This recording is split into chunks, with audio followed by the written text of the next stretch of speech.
have two sisters that I'm close with. I also have a niece, Leah.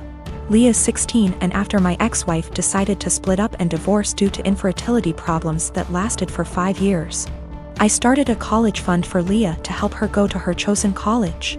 That was in 2019. Now I visit my mother's home, where my sister and Leah are living, every week to spend the weekend together. This past weekend I was asleep upstairs while my mother, my sister and Leah were in the kitchen. I came downstairs to grab a glass of water and heard my sister talking about my ex-wife expecting a baby with her new husband. This struck a nerve and I kind of froze from shock. I then heard Leah react to the news repeatedly saying, "I told you so, I told you so." Then explained she's always thought that I was the one with a problem for not being able to have a baby with my ex, but that I was too afraid to admit due to fragile masculinity. I could not believe what she said, but what made it worse is her following statement about how my ex was smart to get a divorce before it was too late. I went upstairs and into the room and shut the door and stayed there for hours. Mom and sister saw me about to leave and insisted to know what the problem was. I didn't want to argue, but I told them that I heard what Leah said about me. Leah stopped eating and got quiet. My sister tried to play dumb, but I told her I heard their entire conversation about my ex-wife and her pregnancy news. My sister tried to backpedal, saying Leah is just a kid who doesn't know much about this stuff and was just spouting nonsense. I told them I don't want to talk about it and they refused to let me leave, but I left eventually. I later sent my sister a text telling her about how hurt and devastated I was because of what Leah said, and told her I will no longer be responsible for funding her education. My sister kept trying to call, then texted saying Leah didn't mean what she said and offered to make her apologize, but I didn't feel comfortable being in the same room with someone who blamed me for something that was out of my control and something that literally turned my life upside down. My mother tried to get me to come over so we could talk, saying Leah doesn't deserve me turning my back on her like that. I haven't seen my sister nor Leah after what happened, but they are still trying to contact me, which means there's still a room for a discussion, and so I've decided to go see them tomorrow. Sit down together and have a long conversation. But this, I admit that I was mad when I told my sister about the college fund cancellation. I love Leah so much and see her as my own daughter. Unfortunately, her dad, my brother-in-law, is deceased, and so I understand losing a parent at a young age and relate to the kind of hurt she carries inside.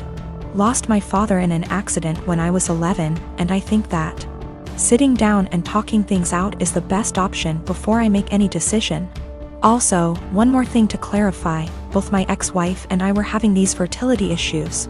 Both sides, but since my ex-wife got pregnant soon after her new marriage, then my family thought that I was the problem originally. It is what it is, and I'm learning to not words get in my head so easily. I'm not mad at anyone, I'm just trying to move on with my life like anybody else. I am living with my family. It's me, a 15-year-old girl, my twin brothers who are 17, and my parents. My dad cusses a lot, and so do my older brothers. But apparently the standards are different for me. My dad overheard me saying a couple cuss words when I was on the phone with my friends, and he got mad at me for my language and for how trashy and unladylike it was. This wasn't the first time he called me, and only me, out for bad language. But it was the one that frustrated me the most because I could tell there was a double standard. I thought of calling him out on his language and hypocrisy, but then I had a different idea. I said that, yeah, it was a bad habit I was forming and didn't want to make a pattern, because if I got in the habit of cussing a lot, that wouldn't make me come off well when I start getting jobs or going to college.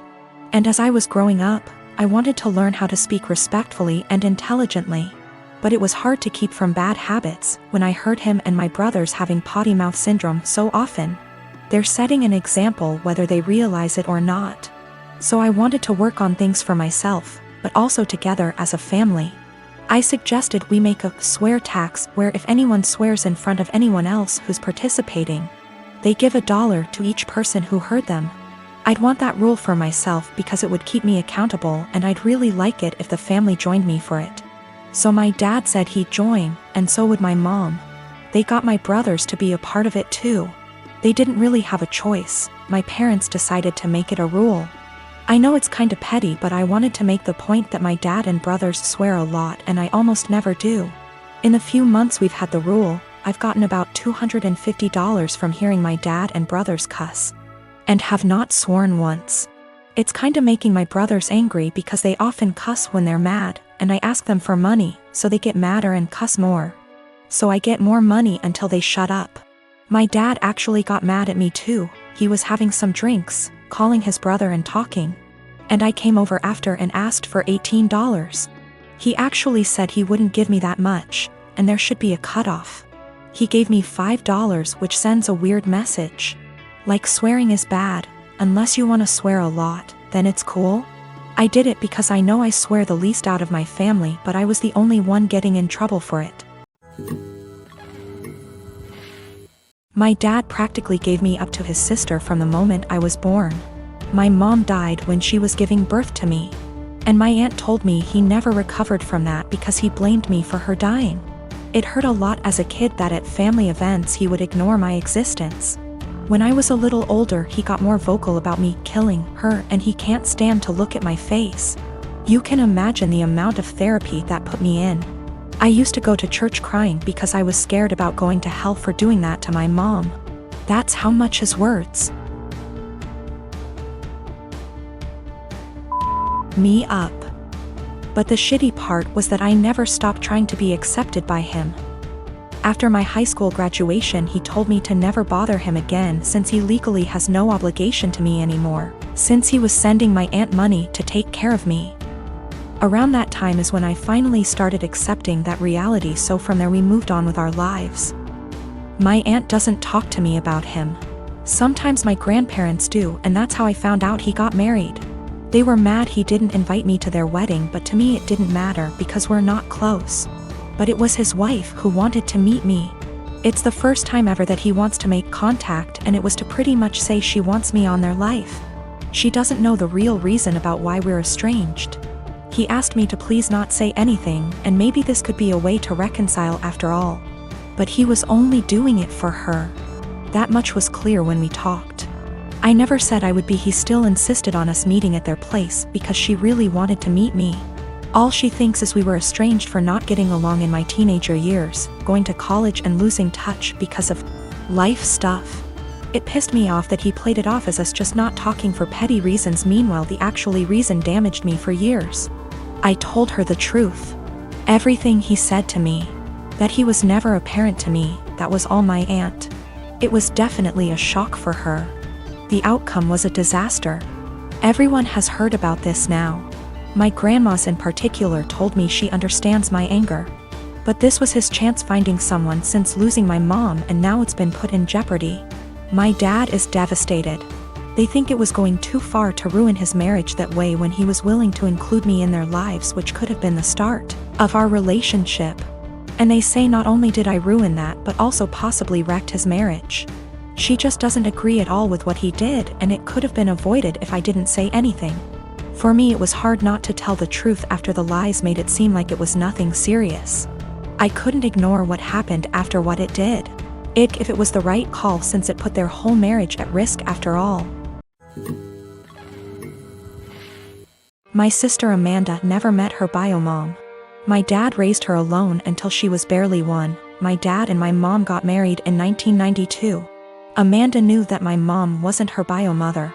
She started pressuring my dad for information on her mom when she was around 17.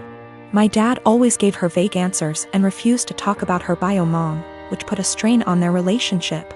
Enters our uncle and revealed the family secret. Apparently, Amy's mom wanted an abortion. She was 19. But my dad and his parents were able to bribe her. They offered her money if she followed up with the pregnancy. And she accepted. My grandparents sold one of their houses and gave her half of that money to Amy's mom when the pregnancy was viable.